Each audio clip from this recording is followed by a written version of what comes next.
Greetings and salutations to all of you lovely, wonderful, fluffy, and non-fluffy listeners alike.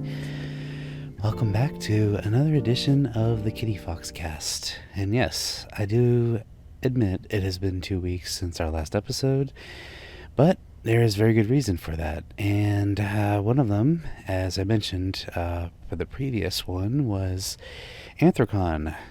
And Anthrocon has happened as of last weekend, so I can't believe it's already been a week. Like, it does not feel like it's been that long already, but it has. And yet, here we are. So, yeah, we are back. It has been a lovely time. I can't, oh man, we're going to get into it, at full depth, but, yeah, I had a great time, and I really enjoyed it, and everything that happened, I know happened for a reason, and I would not change a thing, honestly. So, but yeah, we'll get into it. But first, I do want to mention something very special. So for the past week and a half, I have been so blessed and so gracefully been able to host a couple of lovely individuals who may be listening right now. I want to give a shout out to Thunderstorm, McLeod, and Libra Deer for coming in and making me guests. Or I'm sorry, making themselves guests in my home. They have been staying with me for the past couple of weeks, and it has been such a lovely time getting to host them. And Archie is currently trying to get at my computer. Let's not do that, sir. I should mention also, before we go on, that I'm recording this in my bedroom right now on the laptop, which I never do because I have a number of tired beans out in the living room right now. And I don't want to disrupt their sleep because they had a long day. But Thunder and Libra have been staying with me for the past about week and a half or so, and it has been such a lovely time having them. They come from the lovely land overseas, the United Kingdom, and this is their second time actually staying with me in the States, and it's been just an awesome time having them over again. And the only difference between them staying last year and this year is the fact that they actually got to come to Anthrocon with us, which was insanely awesome. And not only that, but it was their first furry convention ever. And I can't believe that I got to be a part of that.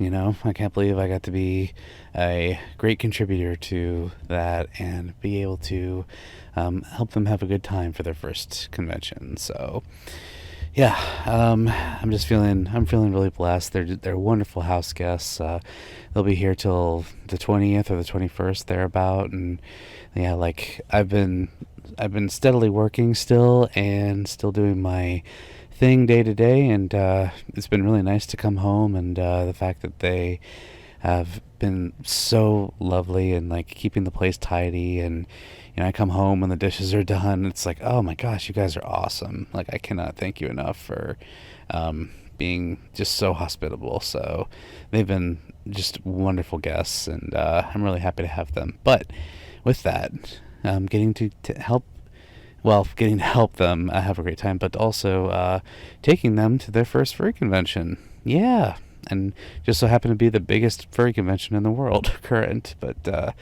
yeah, we'll get into all that, but I do want to mention Anthrocon this year still holds number one largest in the world as far as furry conventions go, at about 18,000 plus people. Which, and funny enough, I heard a funny little fact that they had 621 more members or more attendees this year than FWA did this past year. FWA held the number one spot for about 2 months, and then Anthrocon came around. But yeah, that right there is a funny in itself. It was Anthrocon beat FWA by 621 attendees, and I'll just say this: 621. If you know, you know. Yeah. That's all I'm going to say.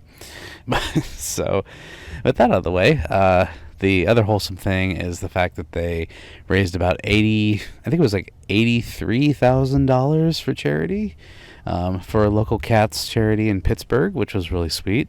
And yeah, that was honestly a big deal, and I'm just really glad that they got as much funding as they did, because wow, big monies. I'm really happy to have been a part of that and contribute to that as well. Like, I'm not entirely sure what the charity does as far as cat rescue is concerned, but the work that I have read about, they do some wonderful things for some local cats, and like actual cats, by the way, not like personified, but you understand what I'm saying. Speaking of cats, I have one right now who is being an absolute booger. I don't know why he wants to play right now, but sir, this is not playtime. This is podcast time, don't you know? Yeah, he wants my attention so bad. So how I'm recording this, by the way, is I'm laying in my bed, and I have the microphone sort of propped up, and Archie is laying. Well, actually not laying, he's standing on top of me right now, and I'm just looking at him like, is this really the time to do this? Can you just lay down, please? But no, he thinks it's playtime right now, so he's just being a little erratic. So, you forgive me for any sudden movements or noises that you may feel. And he's also trying to chew on my wires. Can you please not do that, sir? Thank you. Thank you very much. I would appreciate it if you didn't do that. Anyway, so, Anthrocon. My goodness, what a time. I got there, well, we all got there because a bunch of us carpooled. Me, Thunder, Libra, and Blue Jackalope, we all got in the car, and we made our way to Pittsburgh. And I have to say, it was a very emotional time, even just getting there, because when you go into Pittsburgh, there's two ways to go in. They're either the bridge or the tunnel. So Pittsburgh definitely makes an entrance when you enter the city. Like, either way you go into the city, it just opens up right in front of your eyes, and it's absolutely stunning when you get there. So yeah, that's exactly what it was this year. It was just that stunning, like, oh my gosh, there it is feeling of just like, we're here finally. And there it was.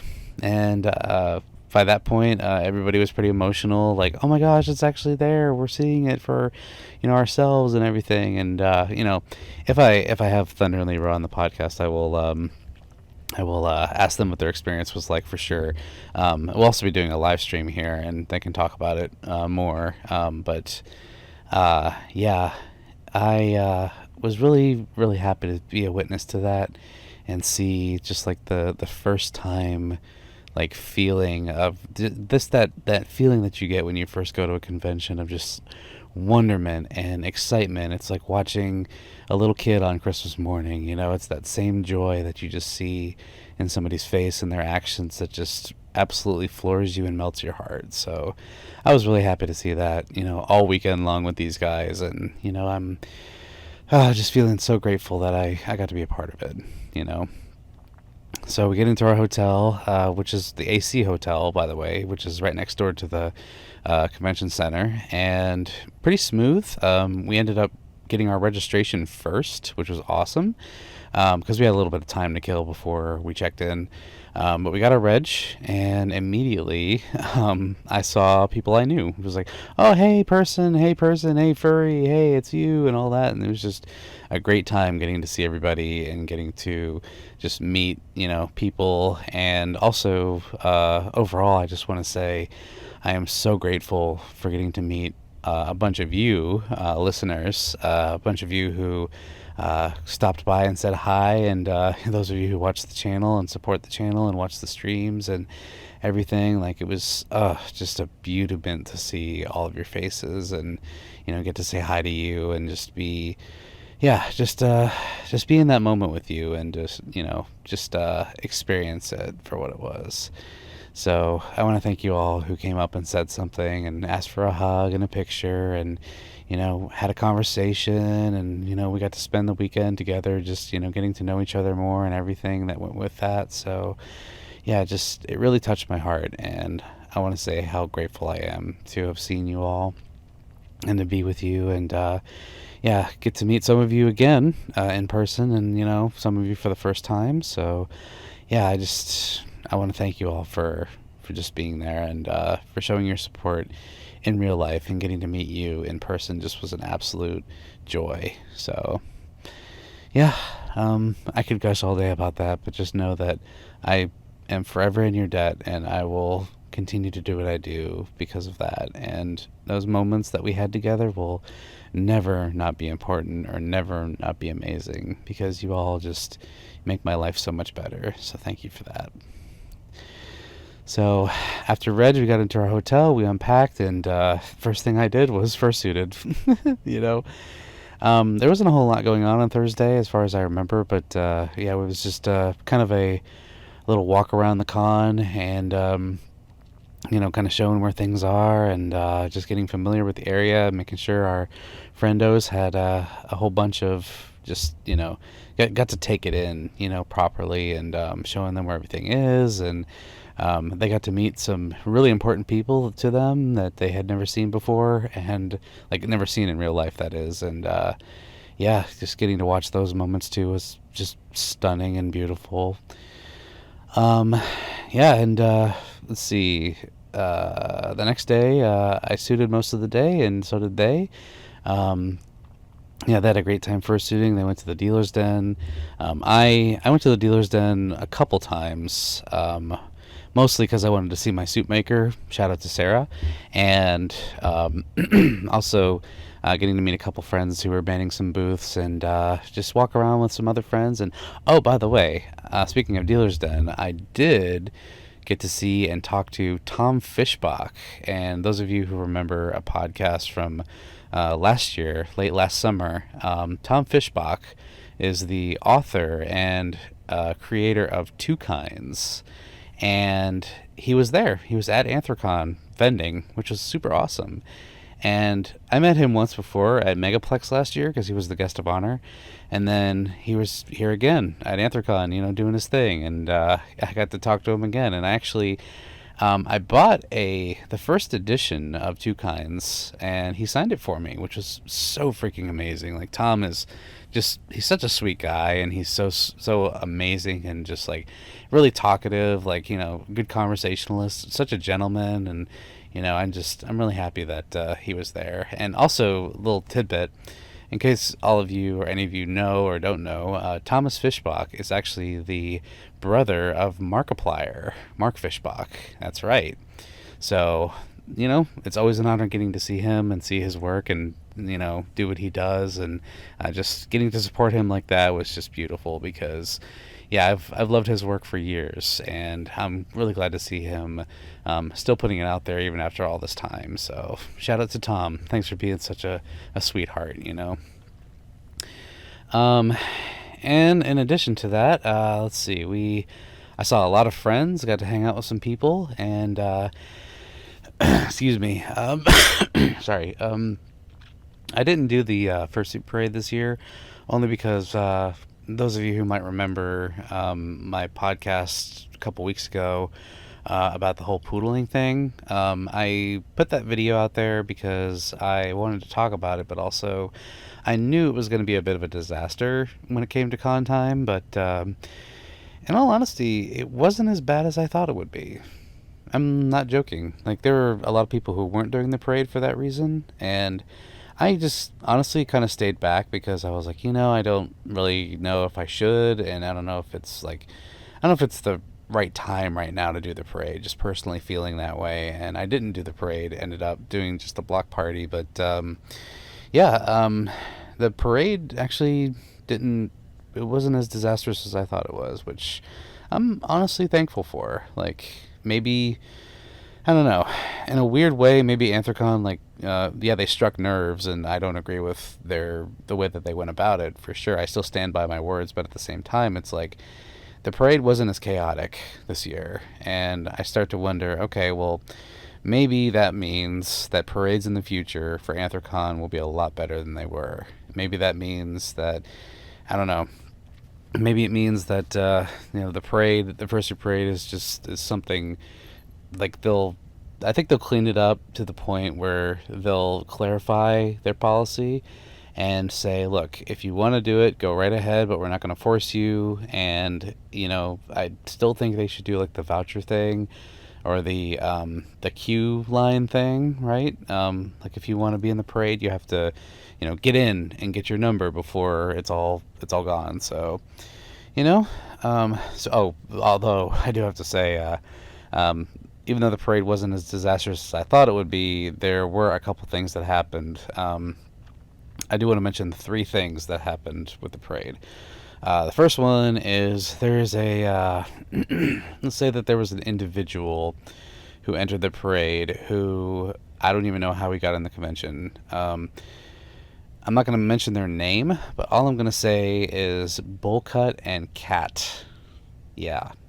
To those of you who are listening, you may have gotten a picture in your mind of who I'm talking about. Yeah, this person has actively been outed for lots of terrible things, which I'm not going to talk about, because it's not really the place. This isn't really the place to like go into explicit detail, but let's just say they're not a good person.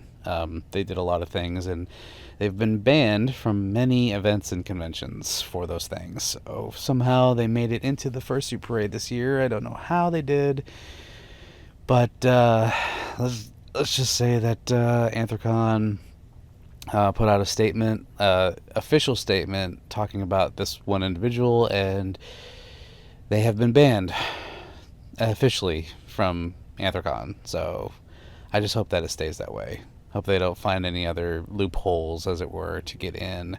And people were questioning, well, how did they get in if they have an ID? Like, shouldn't you recognize the ID if, and all that stuff? I don't know. I think what happened was, and this is just a theory. Anyway, my theory and some people's theories about that was, had he been banned prior to this, we don't know, but also he could just like take a badge from somebody, like somebody that he knows. He could just like steal a badge from somebody and like go in that way, which I guess is easier said than done. I don't know if like how closely staff checks badges. Honestly, they just kind of look for it.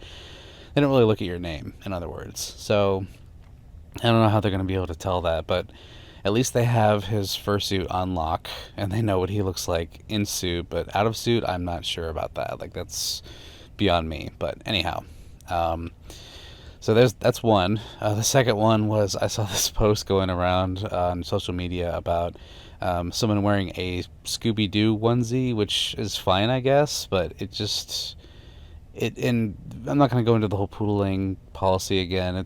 If you want to listen to it, check out this episode here. I'll put it in a little card here. But anyway, somebody got away with like a Scooby-Doo onesie, and granted they were fully covered, quote unquote, but it wasn't really a fursuit, right? It was kind of like a Party City kind of thing, which again, I don't know how that got approved. If we're going by Anthrocon standards of parading, I don't know how that got approved, but I don't know. Maybe I'm crazy. I just thought that was really funny seeing that. I'm like, wait, that person is wearing literally like a windbreaker Scooby-Doo onesie. Like, what the heck? It's even more cracked than it looks, right? Oh, and the last... Oh, gosh, this is the funniest one to me. Funnier than the previous two. The last individual who somehow snuck into the parade was a certain bear individual, and I don't mean like bear as in, burly and muscular. No, I'm talking about bear persona. Let's just say big drama happened at FWA with this person, and they somehow got in the fursuit parade poodling, so like their arms were exposed. I don't know how they did that. So just, let's just say that, I'm not going to say their name, but let's just say that they boofed their way in to the fursuit parade. Anyway, I don't know how that happened, but they found a way, and they did it. So, I don't know. I don't know how this happens. Like, of course there's going to be some stragglers and loopholes and stuff with the whole fursuit parade thing, but I'm like, how, and I'm confused as to how this played out the way it did, but I don't know. I'm speechless on that. But what are you gonna do? There's always gonna be something or somebody causing trouble. So just don't be that person is my encouragement. Please, for the love of everything furry, do not be that person to ruin somebody's good time or ruin it for others, because that's the surefire way to make sure people don't have a good time is if you're actively causing trouble. Don't do that. So aside from the parade, I went to the block party. That was a lot of fun. Got a lot of pictures and video, and met some really nice normies during the block party. So loved that. Got to say hi to some younger families and some older folks who were walking around and just saying hello and getting to be fluffy and sweet, and it was just a beautiful time. I had dinner every single night with some friends, and we went to the waterfront pretty much every night, and just had some really good old-fashioned friend time. Like, definitely needed that, especially on the waterfront. Like, oh my gosh, like that was some of the highlights of the con for me, was just sitting at that waterfront, having a cigar, just talking about life with friends and watching the boats go by, listening to the music and the raves that were going on down there. Just fantastic. And speaking of raves, the only one that I went to, unfortunately, was the Dead Dog Dance. But that right there was an absolutely emotional dance for all of us, because it was at the end of the con, and we were all feeling it. We were all like hugging each other and tearing up, and like, oh, it's over, and like just the vibes were immaculate. Like the DJ that was on that night for the end was just took us home, honestly, and it was such a wonderful time. So I'm really grateful that we all got to enjoy that moment together and just finish out Anthrocon correctly that way. I do also want to mention I got to see a couple shows. I went to Fursuiting 101 with Gail Frostbane. That was it's the all-time favorite panel of mine. I love that panel. I will never miss it. That is my favorite panel, other than like Story Hour and some other things. But yeah, Fursuiting 101, fantastic. Love it. I will never not love it. And they actually got the big room at Anthrocon this year, or in the Westin this year, which was huge step up from last year, because we were in the second floor ballroom at the con space last year, and that room is echoey. If any of you have ever been in there, it's big and it's echoey. Oh. And we got into the Westin ballroom, which was a huge step up because there's air conditioning. Isn't that great? So, yep, loved it. Got to get up there and do some things and act and be a big fluffy animal. And it's always a lovely treat getting to go up there and just participate in that panel, because I love it so much, and I love what Gail does, and she's such a talent. And I look up to her a lot when it comes to suiting, because she really knows how to have a good time. And she's been a mascot actor in her day, so a lot of that comes out in fursuiting, and I'm really glad that she's really heading that up. And also need to shout out Gail, because she was part of the safety team on staff at Anthrocon this year, and she really upped the headless lounges. Like, oh my gosh, probably the coldest they've ever been in Anthrocon history. Water was on par and up to date, and it was on point. Extra fans, there were extra spaces around the convention. Oh man, she killed it. So congrats, Gail. Shout out to you. Love you. Thanks for what you do and all the work that you put in this year, and for making all of us comfy and make us feel good. So really appreciate you. Other than that, some of you may have seen the Twitter/social media posts that have been going around on my pages in particular. I got to be a big fluffy balloon. I was in one of those full body balloon inflatable balls. Yeah. I'll leave a link below if you want to check it out. I'll leave a link to the Twitter post below if you want to take a look. But yeah, I was put in one of those inflatable balls, and it was so much fun.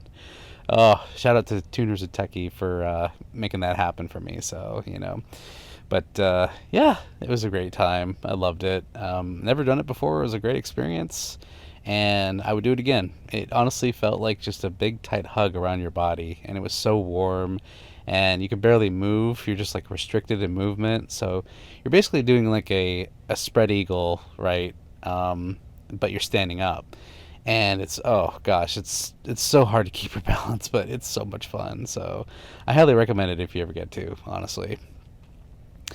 And other than that, I didn't spend much at the dealer's den, only $20 this year. I'm pretty proud of that. We had our little Sarah Cat photo shoot. We had our Ohio Furs photo shoot. We did conveyor belt sushi. That was a lot of fun for the last day.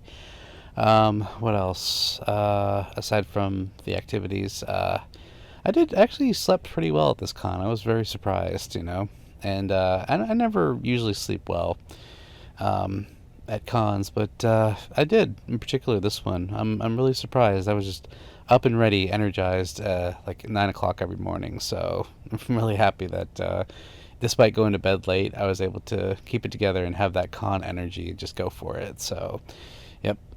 Shout out to cold brew and eggs.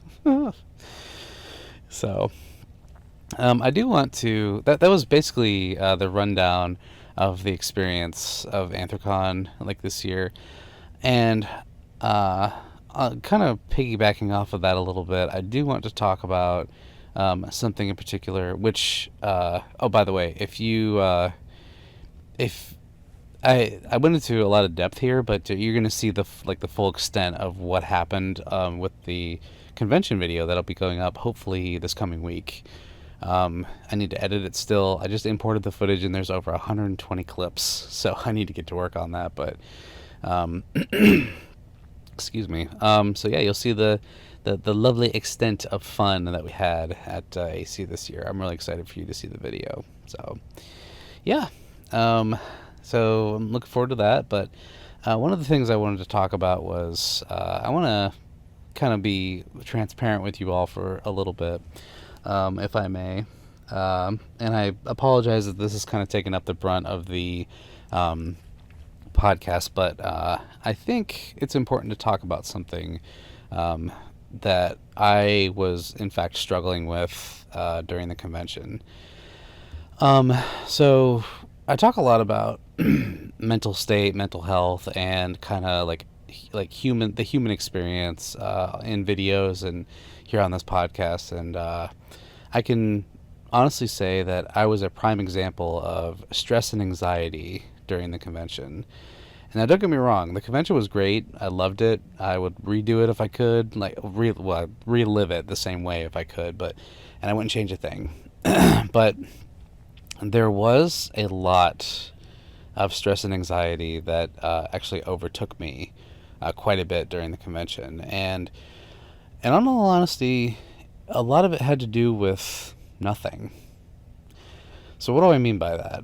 Well, a lot of it was created from my own imaginations. As a matter of fact, I think it was Epictetus, Stoic philosopher, who said, we often create problems out of our own imaginings. And that's exactly what I did this past weekend. And, a few things set it off. One of the first things was, well, first of all, I wanted to be sure that I was going to be a good host, and making sure that our lovely guests from over the pond were comfortable, and making sure they weren't overwhelmed, and kind of being with them, walking with them through the convention and the experience, as it were, just being with them and around, and making sure they were having a good time, answering any questions, just being a good point person for them. And I think I did that pretty successfully. I think I definitely, well, I don't know for sure, but I like to think that I'm the time that I got to spend with them and show them the ropes, as it were, and make their first con experience as well as it could be. I think that one went pretty well. So that was part of it. There's just kind of that pressure, but not really, of just trying to be that good point person, and being sort of that convention father figure that they needed, because it was not only the biggest furry convention in the world, but it was their first one. So, of course, you want to be on your guard, on point, and be the person that, the good guide, and do the right things. So that was definitely and not definitely not in a bad way by any means, but it was definitely something that I wanted to get right, and I wanted to make sure that I was doing well. So there was that. But then it just kind of unfolded to a number of other things. So with being that point person, um, I wasn't able to see everybody that I wanted to see this con, and I wasn't able to hang out with everybody I wanted to this convention, including people that I was actively making plans with, but we never ended up getting together. And that's going to happen at every con. Like, don't get me wrong, that happens at every single convention. Like, you're going to make a plan, or you're going to try to make a plan, and it just doesn't work out, and you never see the person. And if you do, then you're like, oh yeah, we need to hang out later and stuff, and then it doesn't happen. It happens all the time. Like, I've been to many cons, and I can pinpoint at least one or two people per con. Every single one that I've been to, plans just don't work out, which understandably so. It's a convention. You're doing stuff. You're seeing people. You're, trying to coordinate things, and things get in the way. Things come up, they get in the way. You want to do other things or what have you. So, but yeah, I don't know why. It really threw me off. Like, there were a number of people who I wanted to get with and hang out with and spend time with and see and just hug or whatever, and I didn't see them or get to say hi even, and just honestly that really, it really took a toll on me, and the reason is because I let it. I let it take a toll. And as a matter of fact, I'm gonna I'm gonna look at something. Somebody sent me a message today that pertaining to this very thing that I thought was fairly impactful, and it really kind of helped like put things into perspective for me as far as making plans and committing to things. Excuse me, committing to things with people at conventions. And it goes like this. I basically said to them, I appreciate seeing you. I'm glad we got to hug together. I'm paraphrasing here. I'm glad we got to have some hugs and got to spend some time together. And I'm gonna kind of jump around a little bit. Well, they said to me, they kind of were winging it most of the con as far as like plans and coming up with things to do, right? So they said they're gonna wing it for most of the con, and they did. And then I said, I love that philosophy. And then it went on, and this is where it gets like really impactful, and it really helped me out. Person after me saying that, they said, I really only plan things if I'm 100% sure I'm gonna stick to them. Other than that, I'm pretty much anything goes. And that's a great way to look at it. Like, I've heard for a long time now that just when you get to a convention in particular, just throw out your plans. Like, throw out every expectation, throw out your schedule, just go about it. And whatever happens, happens. And if you want to do something, then do it. If you don't, then don't do it. It's that simple. But in my case, I let my planning and my scheduling get a little too much the better of me. I let myself get too invested, to the point where I got stressed and I got anxious, and I completely it just broke me down, honestly. Not in a bad way, like I was having a nervous breakdown, but I was just the pressure really sat heavily, and to the point where I just didn't want to do any of it. Like I sat so much with it, I didn't end up doing anything about it. And that's really nobody's fault but my own, and I take full responsibility for it. Like, I don't fault anyone or anything that happened. If I didn't hang out with somebody or get to see somebody, that was entirely, it was because of my own road blocking that got me into that mindset, and I didn't like it. But after the con, I started to think about it. I was like, what was it that just caused me to just lose motivation and just like completely shut down? And I think it was the fact that I planned too many things at once, and I let my own expectations get the better of me. And I'm not going to do that anymore. I'm not going to, you know, I'm not going to extend my bandwidth past the point where I'm going to just break down and not do anything and then not want to do anything, right? There's a condition for that. It's called anhedonia, and I don't want it. For those of you who don't know, anhedonia is essentially a it's a, I believe it's classified as a disorder. It goes with depression a lot. It's the inability to enjoy or find the joy in anything, really. And that's kind of what I was feeling during the con, in all honesty, especially near the end. And it got to the point where I was really kicking myself. Like, why didn't I could have, I should have. And then eventually I had to be like, okay, stop. This is not helping. Beating yourself up is not helping anything. And I ended up actually reaching out and saying to those people that I wanted to spend time with, I was like, look, I'm really sorry that I got overwhelmed. I got stressed. It's my fault. Like, I did not mean to leave you in the lurch or anything. It's not you by any means. It's just the fact that I overplayed my hand, and there was a lot going on at the convention already, and I just added to it. And I didn't give myself time to breathe. I didn't give myself time to think. I didn't give myself time to, like, really seriously consider what I was doing. And for that purpose, for that reason, I just lost all control, you know?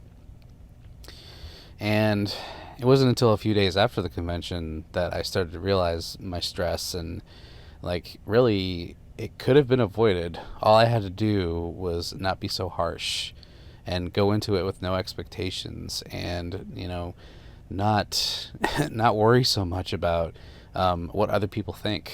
That's a big one, you know? And I'm still working on that. I think we all are. You know, we all feel that way of just like, man, I hope this person doesn't think this way, and I hope they don't feel like I'm XYZ because of this. And, you know, it's also a fair point to say, I got some notes here, by the way, for the podcast. It reminds me of a quote that I heard actually just yesterday. And it goes like this: confident is the one who can speak their mind. That was an anonymous quote from a book that I was reading yesterday. And confident is the one who can speak their mind. So part of that is not just speaking your mind in a crowd or, you know, with an individual, but a big part of that is speaking your mind and being honest with yourself, right? So in this case, I was not honest with myself. I let my stress get to me, and I would be like, oh no, I'm fine, I'll get over this, and I can do this, and no, I wasn't honest with myself.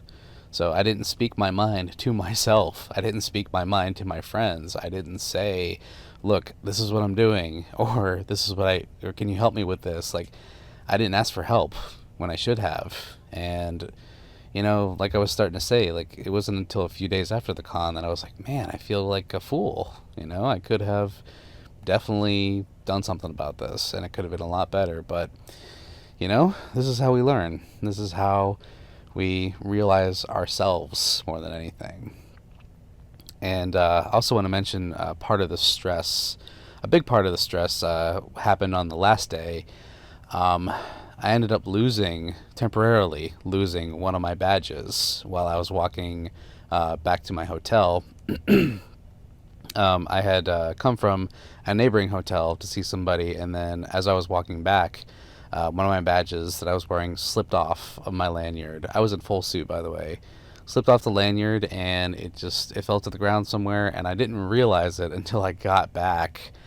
And I kind of panicked, and I went looking around, and I couldn't find it, and I was like, okay, well, it's got to be somewhere between here and here, so I'll go back and trace my steps, and, you know, still didn't find it. And then, about an hour or two later, I get a message from somebody, and it was basically something like, hey, did you lose a badge? I'm like, yeah, I did. How did you know? And they were like, well, somebody I know messaged in our group chat, hey, does anybody know who this is?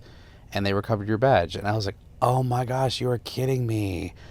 And I ended up meeting up with this person later. They were so kind and sweet, like so just, man, ooh, I like the faith in humanity restored, right? Because I was so stressed out. Like it just added to everything that was going on. Like I just, I can't begin to tell you all the relief that I felt when I reclaimed it. The person waited for me with it, and I was just so grateful to get it back, because that very easily could have slipped in a drain, or somebody could have picked it up, or something could have happened horrible, you know. And the reason I bring so much emphasis on this is because this is the badge that was the gift.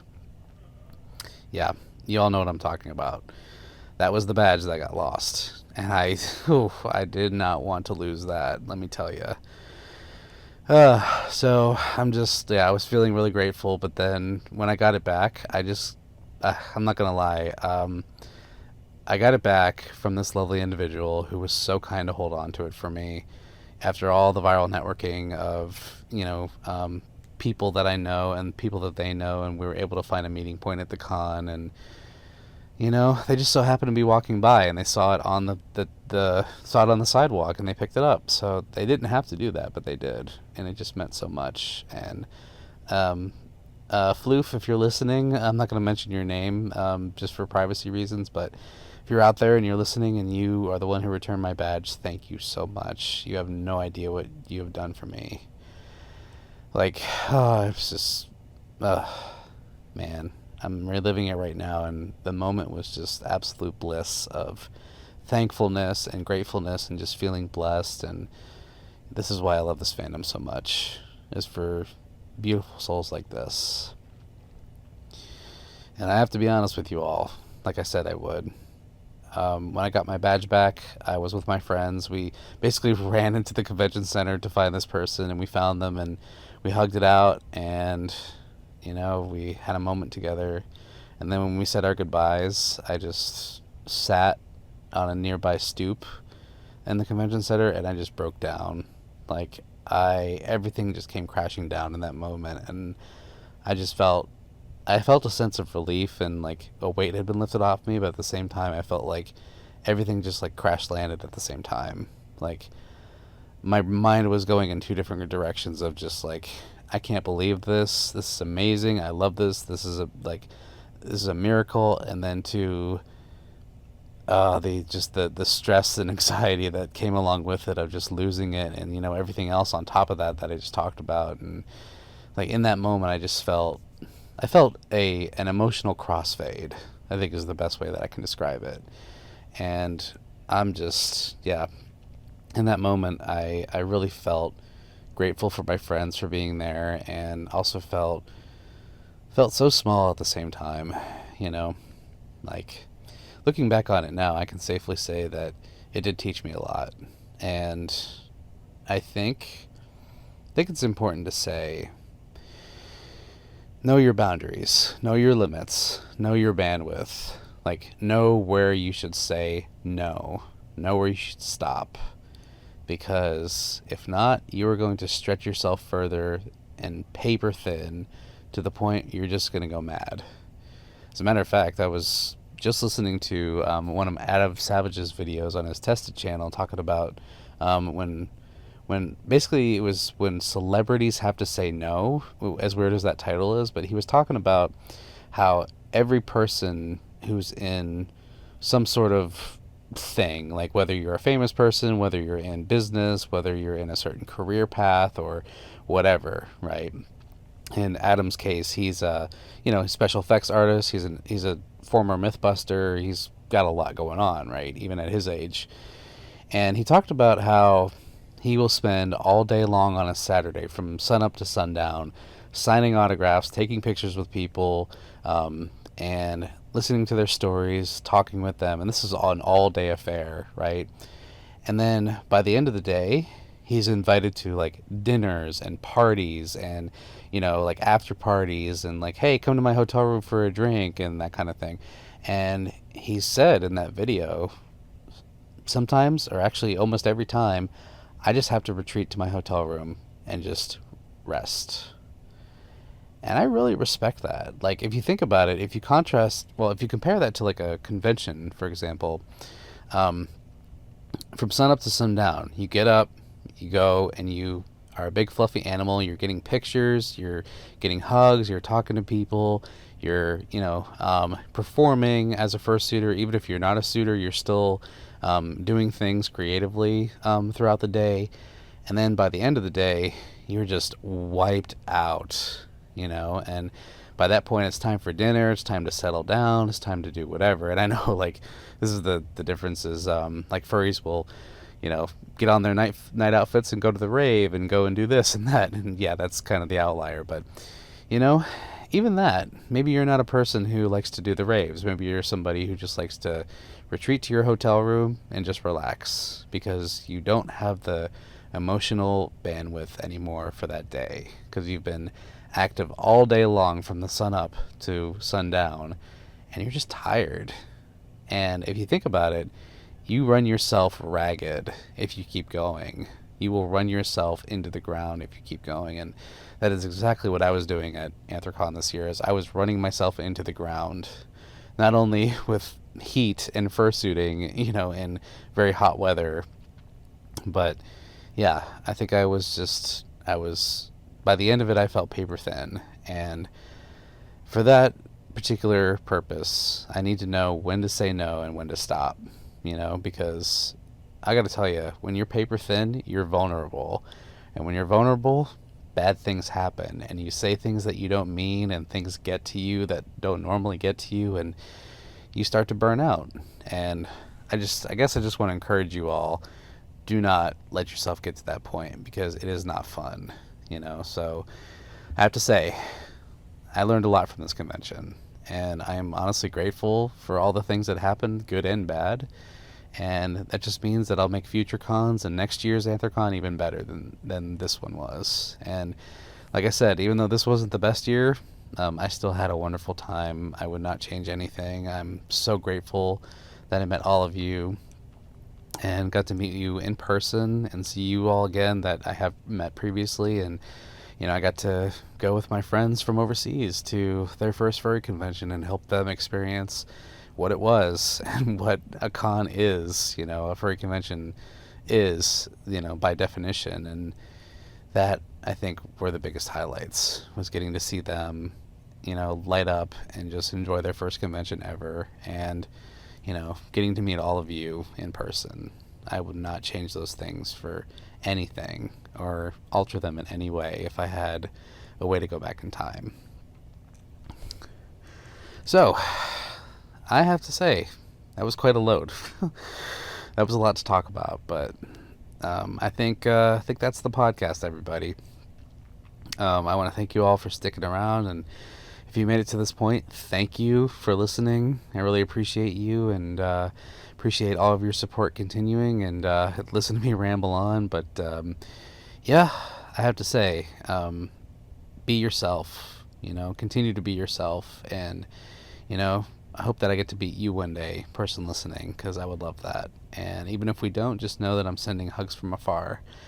And I'll never forget this experience. I love Anthrocon. It is my favorite convention of all time, and still stands to be my favorite convention of all time. And I'm really looking forward to next year. I'm looking forward to next year being tenfold better than previous years combined. And just want to shout out to all the staff and all the hotel staff, and all of the volunteers and every single person who made this con possible. To all the safety team, to the first responders that we unfortunately had to see a couple times, even to the Pittsburgh police, who were super cool this entire weekend. Thank you for keeping us safe throughout all of this entire weekend. Like, all of everybody who had involvement to making the con smooth. I really do appreciate it.